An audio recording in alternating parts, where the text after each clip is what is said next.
বিশ্বকাপের ফাইনালে স্পেন যা খেলেছে সেটা ফুটবল, আর্জেন্টিনা যা খেলেছে সেটা এন্টি ফুটবল। আর্জেন্টিনার বিপক্ষে স্পেনের জয় তাই ফুটবলেরও জয়, এমনটা অবশ্যই অবশ্যই বলা যায়। যারা খেলা দেখেছেন তাদের কেউ এই বিষয়ে দ্বিমত পোষণ করবেন বলে আমার মনে হয় না। স্পেন যোগ্য দল হিসেবে, শ্রেয়তর দল হিসেবে, টুর্নামেন্টের সেরা দল হিসেবে এই বিশ্বকাপে নিজেদের দ্বিতীয় শিরোপাটা জিতে নিল এবং স্পেনের ফুটবল সাম্রাজ্যের আবার যে পুনরুত্থান হলো সেইখানটাতে সমর্থকরা আশাবাদী হতে পারেন যে এটা আর অনেক দিন কন্টিনিউ করবে। প্রতিপক্ষের জন্য, প্রতিপক্ষ পরাশক্তি দলগুলো বিশ্ব ফুটবলের, তাদের জন্য যেটা ভয়ের ব্যাপার। স্পেনের পথ চলাটা কেবলই কি শুরু হলো মাত্র। দেখো, নট আউট মানে আমরা ফেভারিট র্যাঙ্কিং করি, আমার খুবই পছন্দের বিষয়। আপনাদের সঙ্গে তর্ক হয়, বিতর্ক হয়, আড্ডা হয়, মতের মিল অমিল অনেক কিছুই তো সেই জায়গাটাতে থাকে। স্পেনকে আমি বরাবরই সেখানে 2 নম্বরে রেখেছিলাম, 1 নম্বরে ফ্রান্সকে রেখেছিলাম।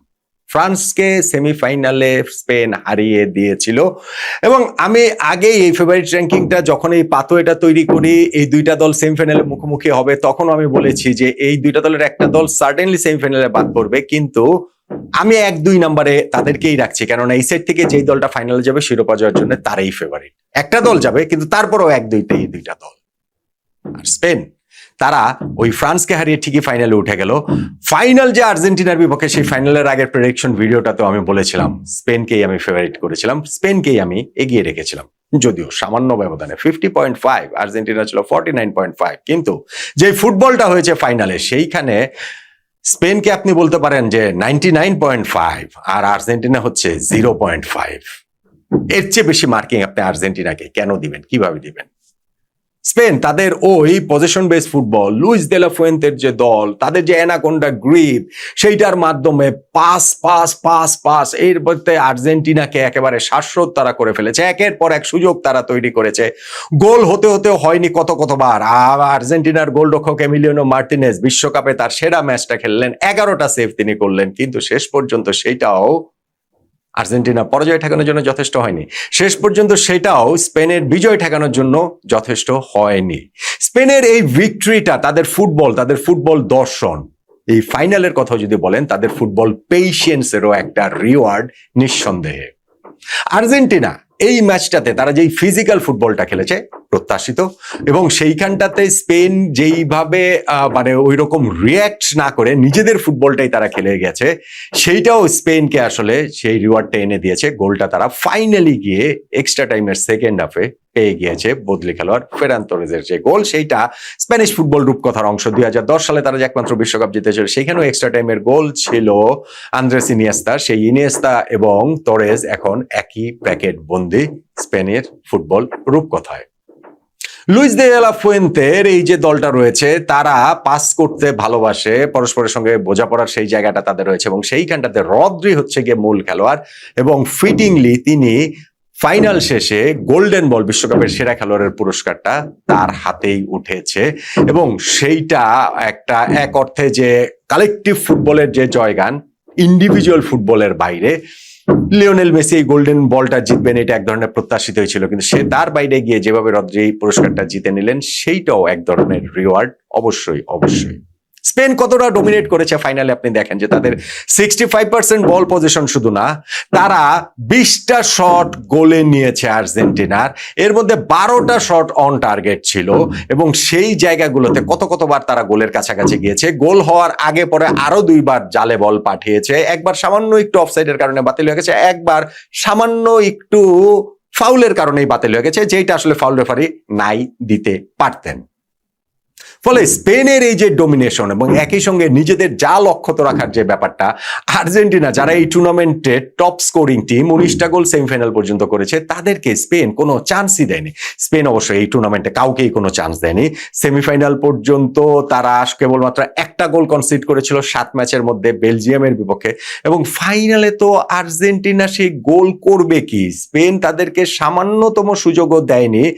90 মিনিটের ম্যাচটাতে আর্জেন্টিনা একটা শটও স্পেনের গোলে নিতে পারেনি। বিশ্বকাপের এই আগের 22টা ফাইনালের ইতিহাসে এরকম কোনো ঘটনা আসলে নাই। এটা একটা ফুটবল ম্যাচ, এটা করতে পারাটাও কঠিন, পাড়ার ফুটবলেও এটা করতে পারা কঠিন যে 90 মিনিট খেলা হবে, সেখানে প্রতিপক্ষের ওইখানটাতে একটা শটও আর কি গোলে না নেওয়া হয়। স্পেন তাদের ওই দুর্দান্ত ডিফেন্সিভ যে অর্গানাইজেশন, তাতে করে লিওনেল মেসি সহ পুরো আর্জেন্টিনার দলকে একেবারেই বোতলবন্দি তারা করে রেখেছিল। আর্জেন্টিনা অবশেষে প্রথম শট নিতে পারে 116তম মিনিটে গিয়ে, এবং সেই দুইটা শট তাদের ছিল এবং তার দুইটা শটের কোনোটাই অন টার্গেট ছিল না। স্পেনের 65% বল পজিশন, আর্জেন্টিনা 35% বল পজিশন। স্পেনের হচ্ছে গিয়ে গোলের শট 20টা, আর্জেন্টিনার গোলের শট 2টা। স্পেনের শটস অন টার্গেট 12টা, আর্জেন্টিনার শটস অন টার্গেট 0। এখন এরপরেও কিভাবে বলবেন যে স্পেন যোগ্য দল হিসেবে ফাইনালটা জেতেনি?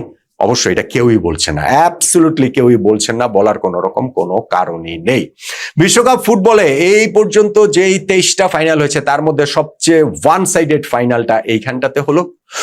সবচেয়ে মানে 1-0 ভিক্টরিটা, এত ডোমিনেটিং ভিক্টরি আসলে ওয়ার্ল্ড ফুটবল ইতিহাসেই খুব বেশি আছে বলে আমার কাছে মনে হয় না। ফলে শেষ পর্যন্ত যদি আর্জেন্টিনা যেই আশাতে ছিল স্পেনকে কোনো একটা কাউন্টারে গিয়ে, কোনো একটা তাদের ম্যাজিকে, মেসির ম্যাজিক্যাল মোমেন্টে কোনো একটা সেট পিস সিচুয়েশন থেকে স্পেনের বিপক্ষে 1 গোল করে তারা বেরিয়ে আসবে, সেইটা আসলে ফুটবলের প্রতি, স্পেনের প্রতি বড্ড অন্যায় হতো, বড্ড অবিচার হতো। হ্যাঁ, এনজো ফার্নান্দেজের লাল কার্ডটা তাদেরকে হেল্প করেছে, কিন্তু তারপরেও তো গোলটা দিতে হবে।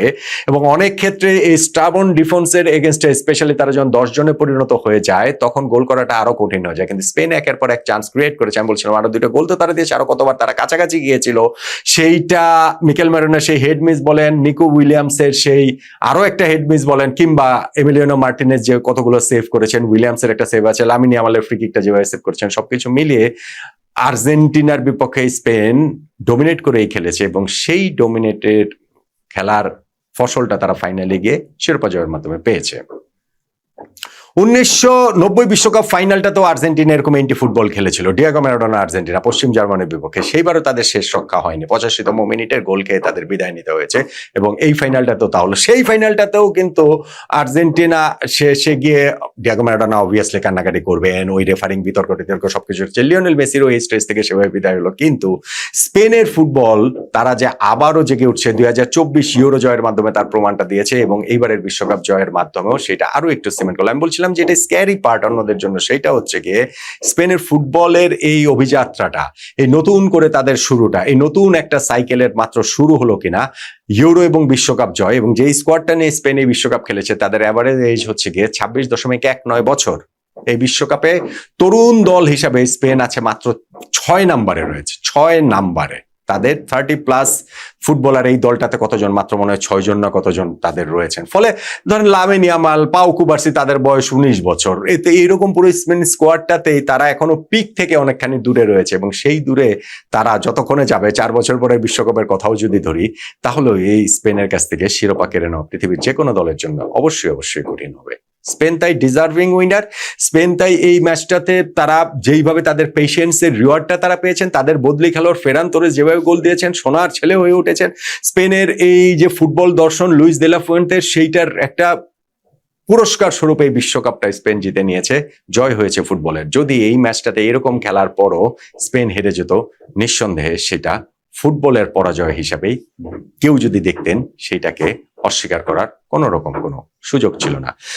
যোগ্য দল ছাড়া বিশ্বকাপ কেউ কখনো জেতে না, জিততে পারে না। কিন্তু এই বিশ্বকাপ ফাইনালে নিজেদের যোগ্যতার পরিচয় স্পেন যেইভাবে দিয়েছে, এত শ্রেয়তর যোগ্যতার পরিচয় দিয়েও বিশ্বকাপ শিরোপা খুব কম দলই জিতেছে। ফাইনালের কথা তো বলছি, পুরো ওয়ার্ল্ড কাপ জার্নিটাই স্পেনের সেই রকমই ছিল। প্রথম ম্যাচে কাবো ভার্দের সঙ্গে ড্র করার পর থেকে আস্তে আস্তে তারা যেভাবে পিক করেছে, এবং সেমিফাইনালে ফ্রান্সের বিপক্ষে তাদের সেই ডোমিনেটিং পারফরমেন্স, দা টিম পারফরমেন্স, এরপরে ফাইনালে গিয়েও আর্জেন্টিনার বিপক্ষে এরকম পারফরমেন্সের পর এই স্পেন ফুটবলের যে নতুন সূর্যোদয় হলো, এবং এই সূর্য যতদিনে মধ্য গগনে আসবেন ততদিনে বিশ্ব ফুটবলে আরো অনেক অনেক শিরোপা তারা জিতবেন, এবং আরো অনেক দিন তারা ডোমিনেট করবেন বলে সেই প্রতিশ্রুতি এই স্পেন টিমটো, লুইস দে লা ফুয়েন্তের এই স্পেন টিমটো, রদ্রিগো, লামিন ইয়ামাল, পাউ কুবার্সিদের এই স্পেন টিমটো দিয়েই গেল, নয় কি? ফুটবলে, সুন্দর ফুটবলেই।